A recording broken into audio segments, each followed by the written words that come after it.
சந்தோஷமாக இருக்கீங்களா இல்லையா? இன்றைக்கி பார்த்தீங்கன்னா பிரச்சனைகள் அதிகமாகி கொண்டே போகிறது. குறையிற மாதிரி தெரியல. புது புது பிரச்சனை ஜனங்களை தாக்குது. அவங்களும் என்ன செய்யறதுன்னு தெரியல. நீங்களாம் யார்? நீதிமான்கள். நீதிமான்கள் கைவிடப்பட்டதையும் பார்த்தீங்களா? நீதிமான்கள் கைவிடப்பட்டதை நான் காணவில்லை. பார்த்தீங்களா? இன்றைக்கி நிறைய பேர் நான் கைவிடப்பட்டேன்னு சொல்லிகிட்டு இருக்காங்க. எப்படி பிசாசு போய் சொல்கிறான் பாருங்கள். நீ நீதிமானாக இருந்தானா நீ கைவிடப்பட்டதை நான் கண்டதில்லைன்றாரு. அவர் பார்க்கல, நீங்களே பார்க்குறீங்க அவர் பார்க்காததை. ஏன் நீதிமான்கள் கைவிடப்பட முடியாது? அவர்களை பிடித்து கொண்டிருக்கின்ற ஒரு தேவன் இருக்கிறார். அந்த தேவனுடைய கரத்தில் இந்த நீதிமான்கள் இருக்கிறார்கள். அந்த தேவனுடைய கண்கள் நீதிமான்கள் மேல் நோக்கமாக இருக்கிறது. 1 பேதுரு 3ஆம் அதிகாரம் 12ஆம் வசனத்தில் அவருடைய செவிகள் நீதிமான்களுக்காக திறந்திருக்கிறது. அதுவும் தமிழ் பைபிளில் பார்த்தீங்கன்னா அவருடைய செவிகள் நீதிமான் வேண்டுதலுக்கு கவனமாக இருக்கிறதா. அப்படின்னா நீங்கள் ஜெபம் பண்ணிங்கன்னா தேவனுடைய செவிகள் கவனமாக இருக்கிறது. பார்த்தீங்களா? அதனால தான் நீதிமான் கைவிடப்பட முடியாது. மற்றவங்க ஜெபம் பண்ண எனக்கு தெரியாது, ஆனால் நீதிமான் ஜெபிச்சா கர்த்தர் கவனமாக கேட்குறாரு. அப்படின்னா என்ன அர்த்தம்? கண்டிப்பாக பதில் உண்டு. அதுக்கு பேர் தான் மாவலஸ் ஹெல்ப். என்ன கேட்டிங்கன்னா விசுவாசிக்கு ஒரே ஒரு உதவி தான், ஆச்சரியமான அனுகூலம். தெரியுமா உங்களுக்கு? 2 நாளாகமும் 26ஆம் அதிகாரம் 15ஆம் வசனத்தில் he was marvelously helped, ஆச்சரியமான அனுகூலம் அவனுக்கு உண்டாயிற்றுன்னு போட்டிருக்கு.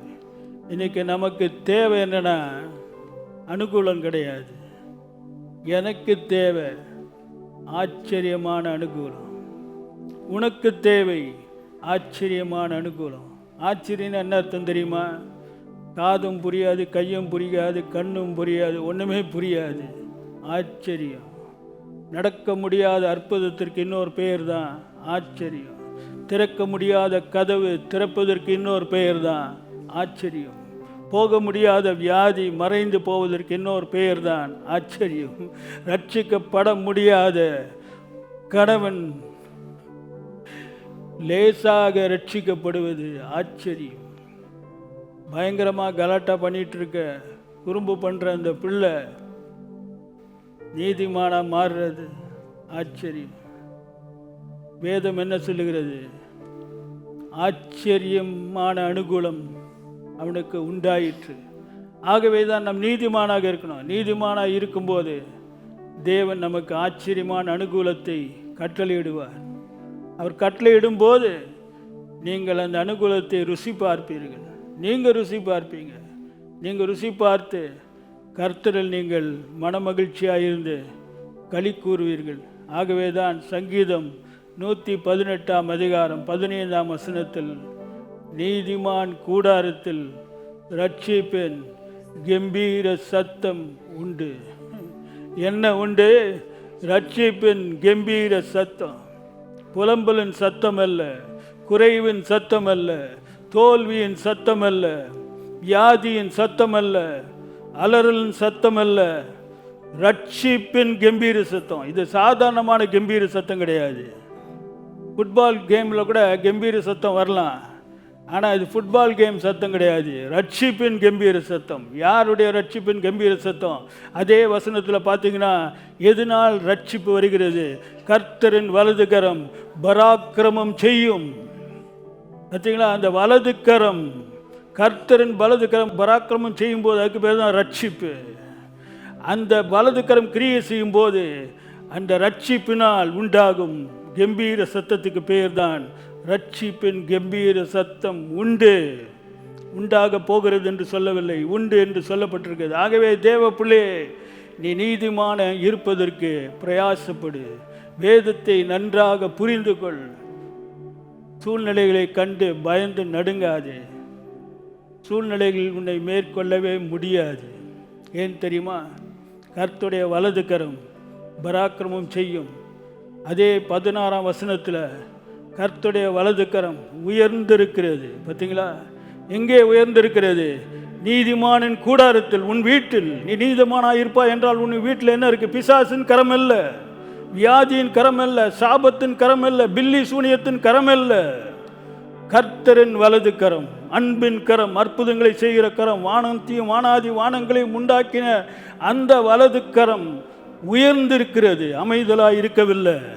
உயர்ந்திருக்கும் போது ஆச்சரியமான அனுகூலத்தை தவிர வேறு எந்த அனுகூலத்தையும் உன்னால் பார்க்க முடியாது.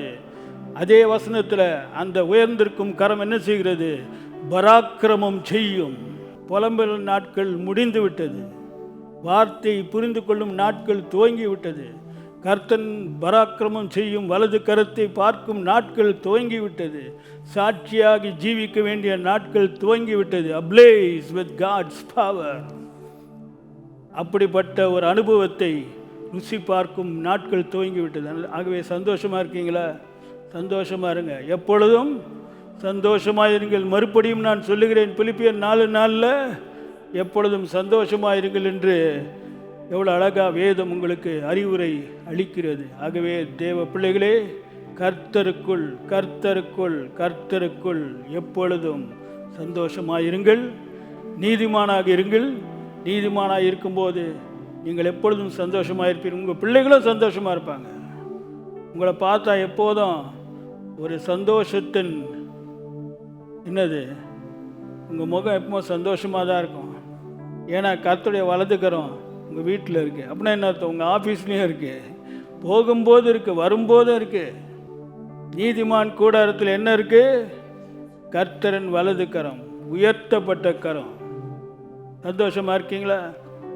எல்லோரும் ஆண்டவரை பார்த்து நன்றி சொல்லுங்கள். என் வாழ்க்கையில் தோல்வி இருக்க முடியாது, நான் எப்பொழுதும் ஜெயம் கொள்ளுகிறவன், முற்றிலும் ஜெயம் கொள்ளுகிறவன். என் வாழ்க்கையில் தோல்வியை நான் பார்க்கவே முடியாது. ஜீவனுள்ள தேசத்தில் நான் ஜீவிக்கும் நாட்கள் எல்லாம் கர்த்தருடைய நன்மையை மாத்திரம்தான் நான் பார்த்து கர்த்தருக்கு நான் சாட்சியாக இருப்பேன் என்று சொல்லுங்க. அதற்காகவே கர்த்தனை அழைத்தார். ஆகவே மகளே, இந்த நேரத்தில் இந்த செய்தியை கேட்டுக்கொண்டிருக்கின்ற நீ கர்த்தரை நம்பு. கர்த்தருக்கு பிரியமான தேவ பிள்ளையாக நீதிமானாக ஜீவிக்கும்படியாக உன்னை ஒப்புக்கொடு. கர்த்தருடைய வலது கரமுடைய வாழ்க்கையில் அதிசயங்களையும் அற்புதங்களையும் செய்ய போகிறது. நீ ஜீவிக்கும் நாளெல்லாம் நீ வாளாகாமல் தலையாக இருப்பாய், கீழாகாமல் மேலாக இருப்பாய். ஏன் தெரியுமா? சங்கீதம் 92:12 வசனத்தில் நீதிமான் செழிப்பான், நீதிமான் வளருவான். கர்த்தர் தாமே உன் கண்களை திறந்து இயற்கைக்கு அப்பாற்பட்ட வாழ்க்கையை நீ வாழும்படியாக கர்த்தர் உனக்கு ஒத்தாசை செய்வாராக. பரலோகத்தை திறப்பாராக. இயற்கைக்கு அப்பாற்பட்ட அற்புதங்களை ஒவ்வொரு நாளும் நீ பார்ப்பாயாக. உன் பிள்ளைகள் உன் பந்தியை சுற்றிலும் ஒலிவ மர கன்றுகளைப் போல எப்போதும் இருப்பாராக. நீ கையிட்டு செய்யும் எல்லா பிரயாசத்தையும் கர்த்தர் ஆசீர்வதிப்பாராக.